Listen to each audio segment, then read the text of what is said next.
Hello friends, welcome all in the first part of chapter number 10 straight lines from 11th science NCERT. Chapter number 10 straight lines બહુ અગત્યનું chapter કહેવાય ને 11th science માટે બહુ વધારે મોટું અને કન્ટેન્ટ વાઇઝ પણ એટલું જ જરૂરી, એટલું જ અગત્યનું.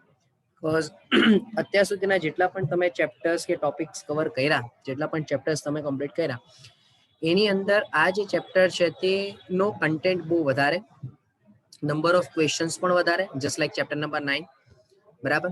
પ્લસ આ ચેપ્ટર આગળ જઈને પણ તમને ઘણું કામ લાગશે. આના જે બેઝિક કન્સેપ્ટ હશે તેનો ઉપયોગ તમે 12થમાં પણ કરશો અમુક જગ્યાએ, રાઈટ.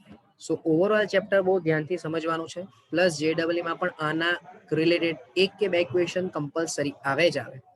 અને આનો સૌથી મોટો ઉપયોગ તમને સાંકળ એટલે કે આના પછીના ચેપ્ટરમાં પણ ઘણી વખત થશે કે જ્યારે એનું JEE તમે કરતા હો તો એ કોમ્બિનેશનમાં આવશે.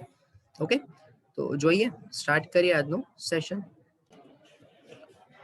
તો સ્ટાર્ટ કરીએ.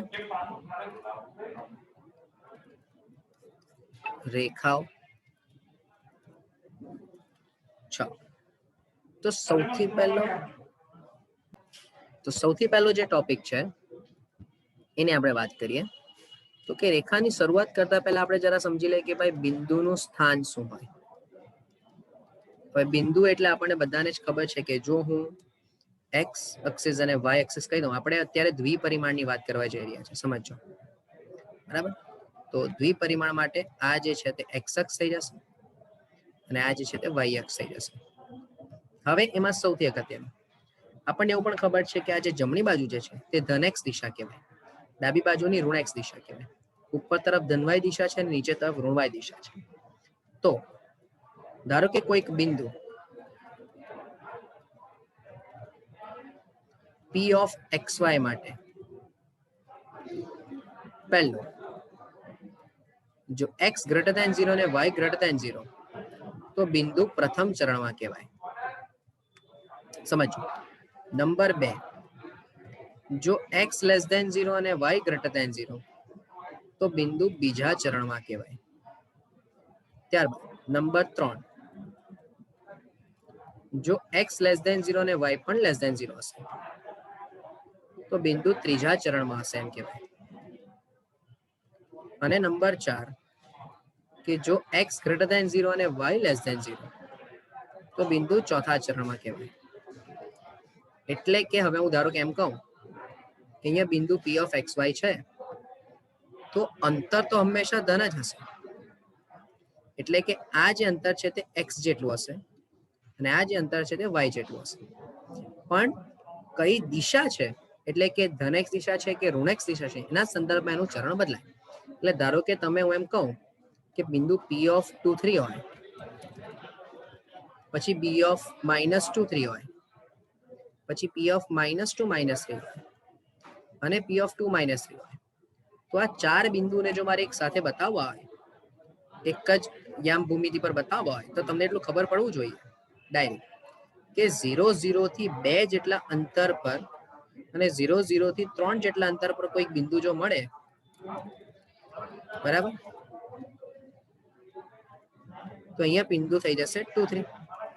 હવે સેમ અહીંયાથી 2 જેટલા અંતર પર ડાબી બાજુ જ હોય, સમજો, પણ ધન ઋણ દિશા સોરી એક્સ ની ઋણ ડાયરેક્શનમાં છે, એટલે અહીંયા બિંદુ થઈ ગયું -2 0. બરાબર. હવે એ જ વસ્તુ -2 -3 એટલે અહીંયાથી નીચે અંતર તમારું કેટલું, તો કે -3 જેટલું ને આ અંતર -2 જેટલું, સોરી અંતર 2 જેટલું ને 3 જેટલું. પણ ઋણ એક્સ દિશા છે એટલે આ જે પોઈન્ટ થઈ જશે તે 0 -3 થઈ જશે, એટલે અંતર -2 -3. સેમ વે અહીંયા તમારું આ થશે ચોથું બિંદુ કે જે છે -2 અને -3. એટલે તમને અત્યારે આ ખબર પડે કે જ્યારે કે કોઈ બિંદુ તમને આપે છે તો એ કયા ચરણમાં છે એ તમને ખબર પડી જાય. હવે આ એટલે કરાયું કારણ કે આપણે જે પણ હવે ચર્ચા કરીશું એ બધી બિંદુના સંદર્ભમાં હશે ને બિંદુ પરથી તમને રેખા મળશે. તો ચાલો નેક્સ્ટ ટોપિક પર જઈએ, જે આપણને ખબર જ છે, જે છે અંતરસૂત્ર. તમે બધા જ અંતરસૂત્ર વિશે ભણીને આવ્યા છો, જેને કહેવાય ડિસ્ટન્સ ફોર્મ્યુલા, રાઈટ. એટલે કે બિંદુ A of x1 y1 તથા બી ઓફ x2 y2 માટે બહુ ધ્યાનથી સમજો. હું ધારો કે એમ કહું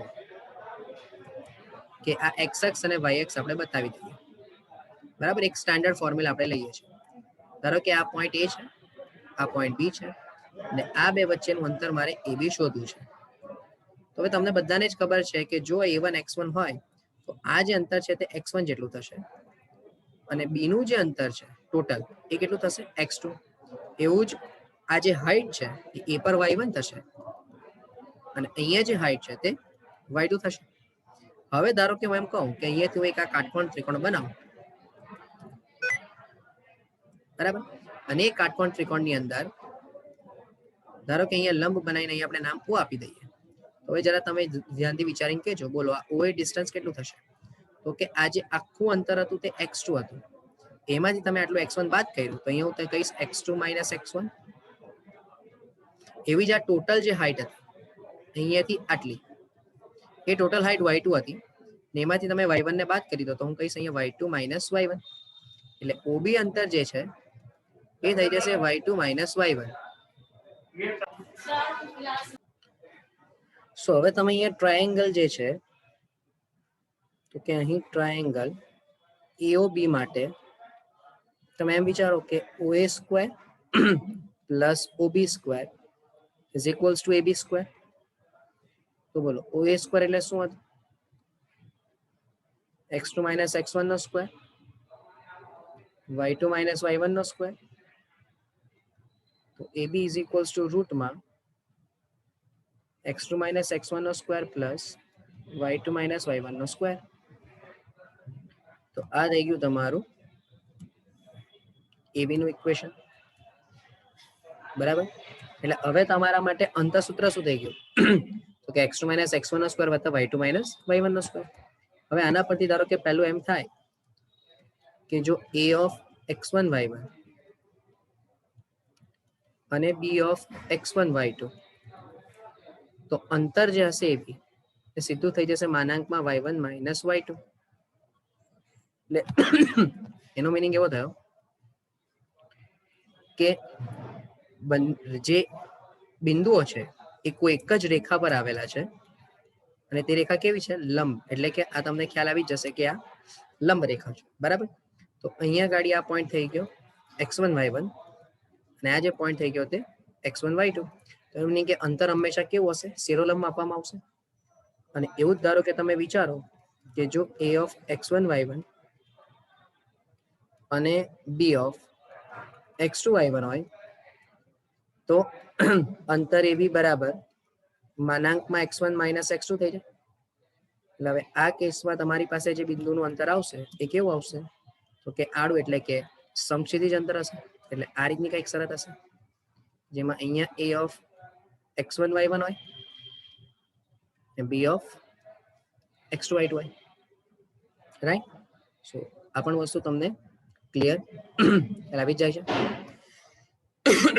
બરાબર. ચાલો, તો અંતઃસૂત્ર પછી આપણે ભણીએ જે બીજો અગત્યનો પોઈન્ટ છે એ છે વિભાજન સૂત્ર.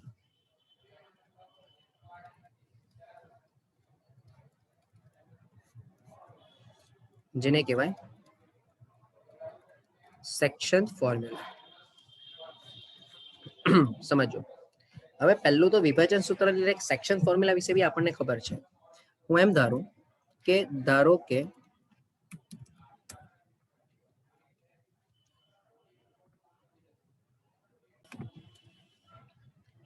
a of x1 y1 b of x2 y2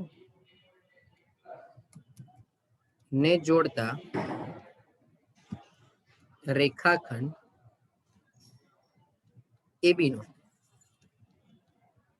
બિંદુ P of xy m જેમ n ગુણોત્તરમાં વિભાજન કરે છે. સમજો. એટલે કે તો ધ્યાનથી સમજો. ધારો કે આપણે એક યામ સમતલ બનાવી દઈએ, જેના પર આ એક રેખા છે. એ બિંદુ A, અહીંયા બિંદુ B, એ બિંદુ P હોય. સમજો. આ એના યામ આપણને ખબર છે કે x1 અહીંયા y1 હશે જ, અહીંયા જે છે તે x2 અને y સોરી y અને અહીંયા જે છે તે x હશે અને આ જે પોઈન્ટ છે એ થઈ ગયો x2 અને એ જે પોઈન્ટ છે એ y2 થઈ જશે. હવે ધારો કે આપણે બે ત્રિકોણ બનાવી લઈએ, બહુ ધ્યાનથી સમજો. એક આ ત્રિકોણ બન્યું અને એક આ ત્રિકોણ, અને અહીંયા ધારો કે આપણે નામ આપવા હોય, અહીંયા સી નામ આપી દઉં, અહીંયા ડી નામ આપી દઉં. આ બંને લંબ થશે કે જેમાં જરા ધ્યાનથી વિચારજો કે એસી અંતર જે છે એ ક્લિયર ખબર પડશે કે આખું અંતર x, એમાંથી x2 બાદ કરો એટલે x માઇનસ x2 થઈ જાય. એવું જ પીડી અંતર વિચારો તો એ થઈ જશે x2 માઇનસ x. પીસી અંતર વિચારો તો આખું અંતર y ને એમાંથી y1 બાદ કરી એટલે y માઇનસ y1, અને બીડી અંતર વિચારીએ તો y2 માઇનસ y, રાઈટ. અચ્છા, એવું જ એપી અંતર m અને પીબી અંતર n છે. એપી બરાબર m અને પીબી બરાબર n છે. હવે હું એમ કહું કે જો અહીંયા ખૂણો થીટા હોય તો સિમિલારિટી ઓફ ટ્રાયેંગલ્સ પરથી આ પણ થીટા થશે, કારણ કે આ બંને રેખા સમાંતર, આ ઊભી રેખાઓ પણ સમાંતર પરસ્પર, ક્લિયર. તો બંને શું થશે? થીટા થશે. તો અહીં ત્રિકોણ એસીપી તથા ત્રિકોણ પીડીબી પરથી શું કહી શકાય બોલો? કે જો હું સાઇન થીટા કહું, પેલું સાઇન થીટા આપણે સરખાવો તો પહેલા ત્રિકોણ પરથી સાઇન થીટા એટલે સામેની બાજુ છેદમાં કર્ણ એટલે પીસી ના છેદમાં m. એવું જ બીજા ત્રિકોણ માટે સાઇન થીટા એટલે બીડી ના છેદમાં n. બરાબર. હવે પીસી અંતર મૂકી દો કેટલું છે તો કે y minus y1 by m is equals to y2 minus y by n. ચલો ક્રોસ ગુણાકાર આપી દો તો ny minus ny1 equals to my2 minus my. તો ny plus my equals to my2 plus ny1. તો y ના અહીંયા મળી જશે તમને my2 plus ny1 upon m plus n. ચલો આ y ના અહીંયા મળી ગયા તમને. ઓકે, એ જ રીતે હવે તમે સેમ ત્રિકોણ પરથી ધારો કે cos થીટા નું સૂત્ર બનાવો તો cos થીટા એટલે શું થશે? એસી ના છેદમાં એપી અને પીડી ના છેદમાં પીબી, રાઈટ. એટલે કે cos થીટા બરાબર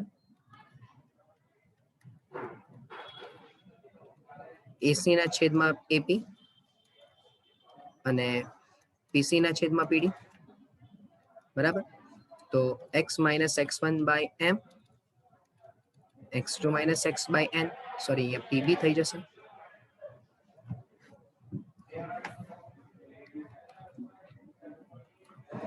પીડી ના છેદમાં પીબી. તો અહીંયા ટૂંકમાં થઈ ગયું nx minus nx1, mx2 minus mx. તો nx પ્લસ mx બરાબર mx2 પ્લસ nx1. તો સૂત્ર થઈ ગયું mx2 plus nx1 by m plus n. તો માટે તમને મળી જશે એ માટે p ના યામ xy બરાબર mx2 plus nx1 by m plus n અને my2 plus ny1 by m plus n. આ થઈ ગયું તમારું વિભાજન સૂત્ર ભાઈ. અહીં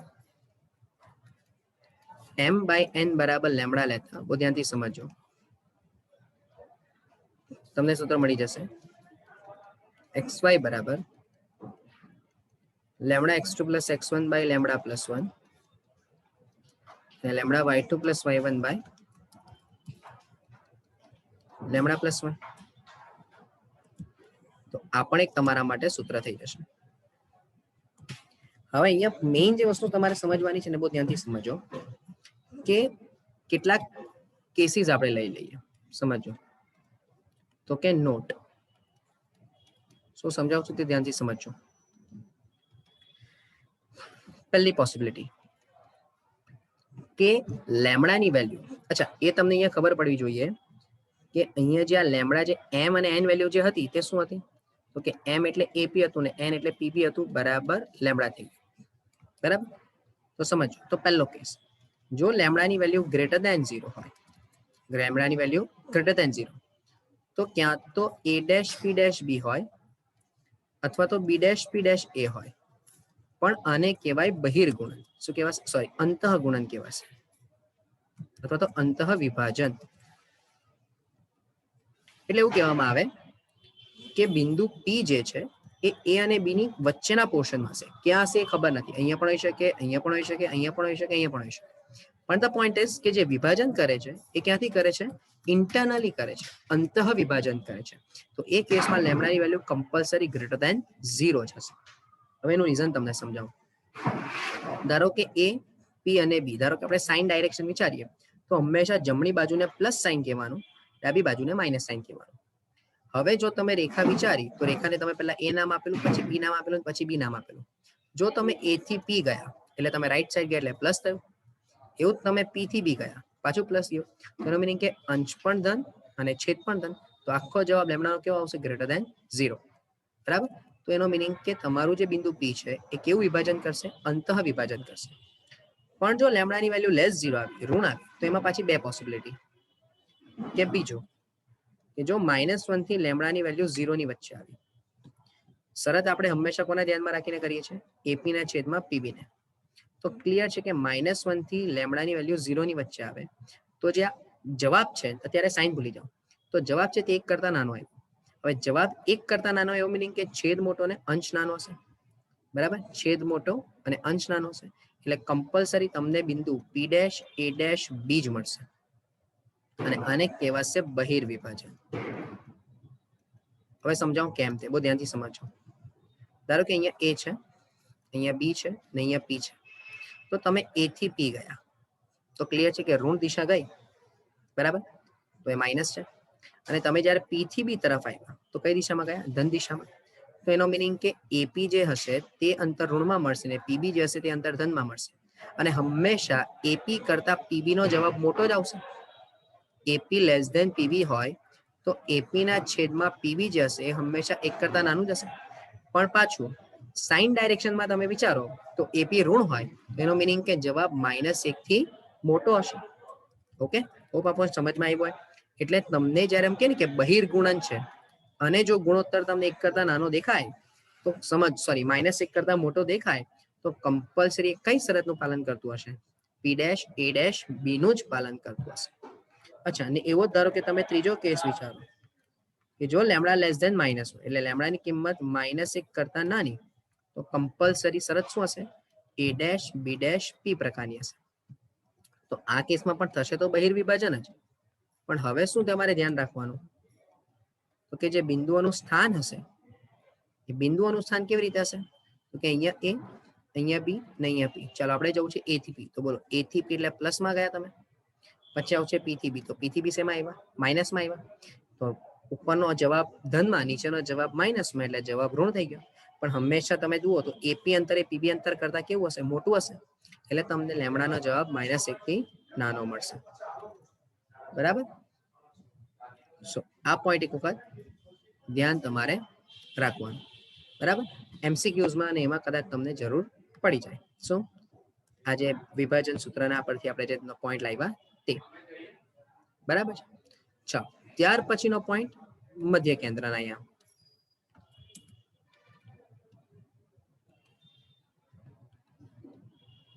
તો કે બહુ સરળ ભાઈ. તો મધ્ય કેન્દ્રના અહીંયા શું થશે? તો જો સમજો, બહુ સિમ્પલ. કે ધારો કે બિંદુ P ઓફ XY એ રેખાખંડ AB નો મધ્ય બિંદુ થાય, જ્યાં A ઓફ X1 Y1 તથા B ઓફ X2 Y2. તો P ઓફ XY ના અહીંયા લેમડા બરાબર 1 માટે. કેમ ભાઈ? તો કે સર અત્યારે જ આપણે ચર્ચા કરી સમર કે જો ધારો કે બિંદુ P અંદર તરફ છે, અહીંયા A છે, અહીંયા B છે, આ અંતર M હોય, આ અંતર N હોય અને જો P મધ્ય બિંદુ હોય તો M બરાબર N કહેવાય.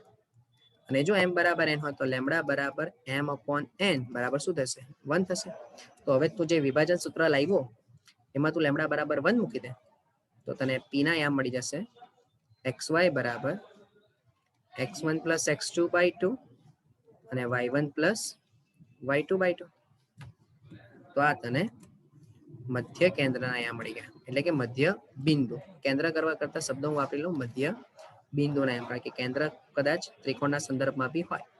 તો આપણે વિચારી લઈએ મધ્ય બિંદુના યામ. રાઈટ છે ભાઈ? સો આ સૂત્ર ધ્યાન રાખવું. ત્યાર પછી જે પોઈન્ટ છે એ છે ત્રિકોણનું ક્ષેત્રફળ.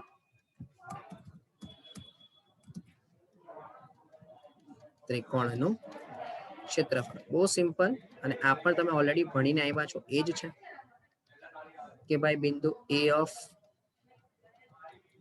x1 y1, P of x2 y2 અને C ઓફ x3 y3 શિરોબિંદુ વાળા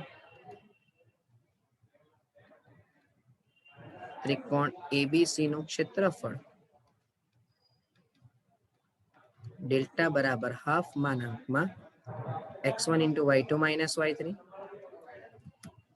plus x2 into y2 minus y3, sorry, x2 into y3 minus y1 અને plus x3 into y1 minus y3 y2. આ થઈ ગયું તમારા માટે ત્રિકોણનું ક્ષેત્રફળ.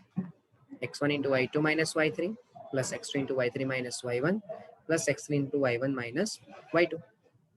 ઓકે, સો હવે આના પરથી શું સમજમાં આવે તમને ભાઈ? તો કે આના પરથી સરળ કે જો બિંદુ, બહુ ધ્યાનથી સમજો ભાઈ, જો બિંદુ A of x1 y1, B of x2 y2 અને C of x3 y3 એ સમરેખ હોય તે માટેની શરત ડેલ્ટા બરાબર 0. મોસ્ટ ઇમ્પોર્ટન્ટ શરત કે ત્રણ બિંદુઓ સમરેખ હોય તે માટેની શરત ડેલ્ટા બરાબર 0. કેમ? તો કે જો ત્રણ બિંદુઓ સમરેખ હશે તો કોઈ ત્રિકોણ મળવાનો નથી, અને જો ત્રિકોણ નહીં મળતો હોય તો આ જે સૂત્ર છે સીધું શું થઈ જશે? 0 થઈ જશે. બરાબર? તો આ તમારે યાદ રાખવાનું ત્રિકોણનું ક્ષેત્રફળ. બરાબર? તો અત્યારે આપણે આટલા જે પોઈન્ટ જોયા એ બધા કોના સંદર્ભમાં જોયા? બિંદુના સંદર્ભમાં જોયા. હવે જે હું પોઈન્ટ બતાવું મોસ્ટ ઇમ્પોર્ટન્ટ એ છે રેખાનો ઢાળ. બહુ ધ્યાનથી ને વ્યવસ્થિત રીતે સમજજો ભાઈ. હા, મોસ્ટ ઇમ્પોર્ટન્ટ પોઈન્ટ છે. તો કે એક્સ અક્ષને લંબ ન હોય, અચ્છા આને કહેવાય સ્લોપ ઓફ લાઈન. હા,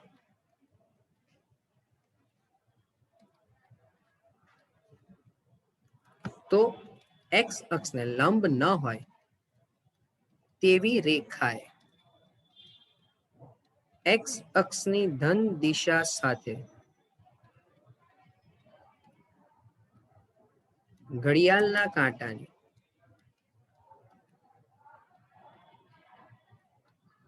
વિરુદ્ધ દિશામાં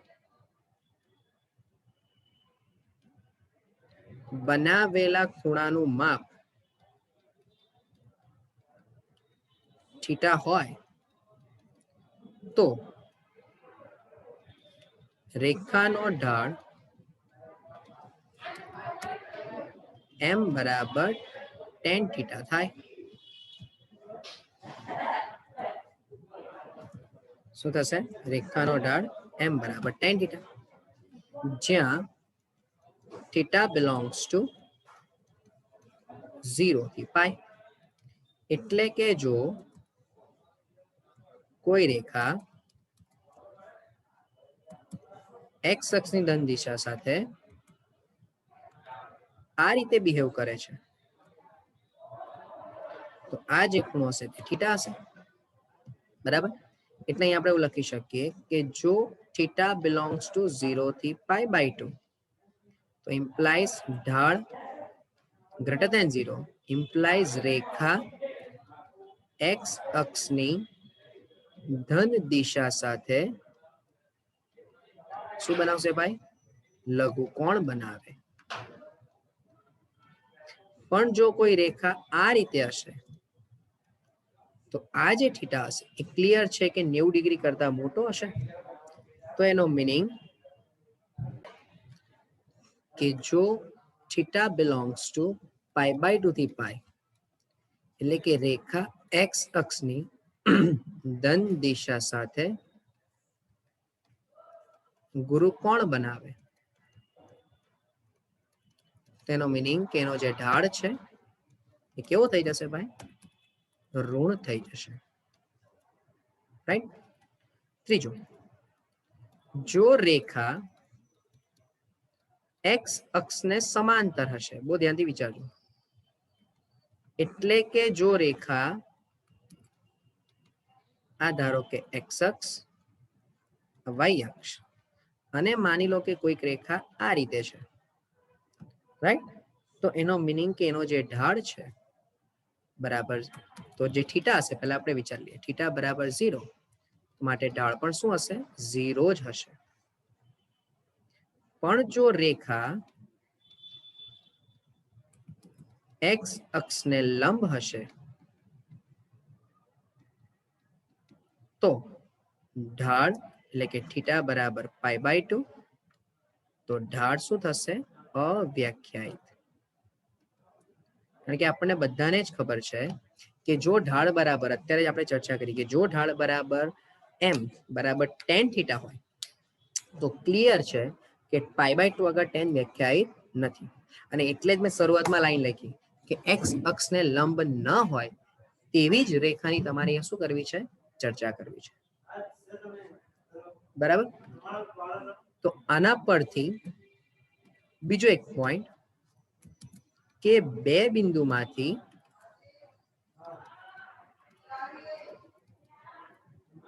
પસાર થતી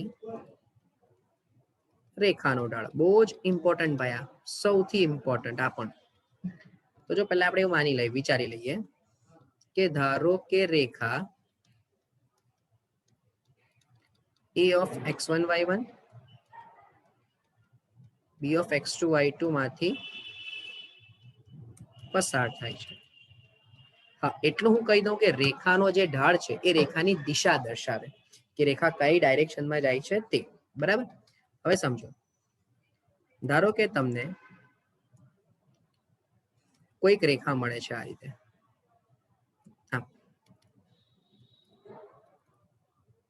બરાબર જે તમારા બે બિંદુ a અને b માંથી પસાર થાય છે આપણને બધાને જ ખબર છે કે અહીંયા x1 હોય આપણે એક કામ કરીએ આપણે છે ને વ્યાપક રીતે જ વિચારી લઈએ વ્યાપક રીતે ઇન ટર્મ્સ ઓફ વોટ કે બધું ધનમાં જ લઈને વિચારીએ ખોટું તમને આગળ જઈને કન્ફ્યુઝન નહીં થાય ધારો કે હું આ રીતે એક રેખા વિચારું સમજો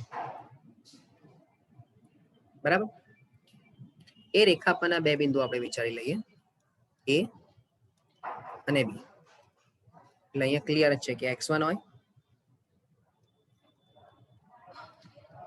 અહીંયા x2 હોય અહીંયા y1 હશે અને y2 હશે અને તમે જો આ રીતે એક ત્રિકોણ બનાવી દો બરાબર તો સમજો આ રેખાનો ખૂણો થીટા થઈ ગયો તો કમ્પલસરી આ પણ શું છે થીટા જ હશે તેનો મીનિંગ કે રેખા x અક્ષની ધન દિશા સાથે થીટા માપનો ખૂણો બનાવે તો જે ઢાળ છે m બરાબર tan થીટા બરાબર જરા વિચારો ને આ ત્રિકોણ પરથી સામેની બાજુ છેદમાં પાસેની બાજુ તો m બરાબર tan થીટા બરાબર બોલો સામેની બાજુ એટલે કેટલું અંતર OB અંતર એટલે કેટલું y2 - y1 upon x2 - x1 હવે આના પરથી પણ તમને ઉપરના જે બે મુદ્દા લખ્યા ને ભાઈ મેં કે જો રેખા x અક્ષને સમાંતર અથવા રેખા x અક્ષને લંબ તો તો કેમ ઢાળ નહીં મળે એનો પણ પોઈન્ટ તમને ઉપરના પોઈન્ટને રિલેટેડ આના પરથી તમને મળી જશે. બરાબર છે. તો હોપ કે અત્યાર સુધીના આખા સેશનમાં તમને ક્લિયર થયું હોય. બરાબર. આજનો જે ટોપિક હતો એમાં આપણે ઘણા બધા થિયોરિટિકલ પોઈન્ટ્સની ચર્ચા કરી કે જેમાં બિંદુ, ઉગમ બિંદુ એટલે કે અંતરસૂત્ર, વિભાજન સૂત્ર, મધ્ય બિંદુના અહીંયા, ત્રિકોણનું ક્ષેત્રફળ, રેખાનો ઢાળ, સમરેખ હોવાની શરત, ઘણા બધા પોઈન્ટ્સ કવર કરી લીધા આપણે. નેક્સ્ટ સેશનની અંદર હજુ આપણે નવા ઇન્ટરેસ્ટિંગ પોઈન્ટની વાત કરીશું કે જેમાં રેખા વચ્ચેના ખૂણાની ચર્ચા હશે, સ્વાધ્યાય હશે અને પછી જે ઇક્વેશન્સ આવશે those are very important. Okay, so hope કે આખો સેશન તમારો ક્લિયર થયો હોય. સો ફર્ધર માટે નેક્સ્ટ સેશનમાં કન્ટિન્યુ કરીશું. Thank you from my side.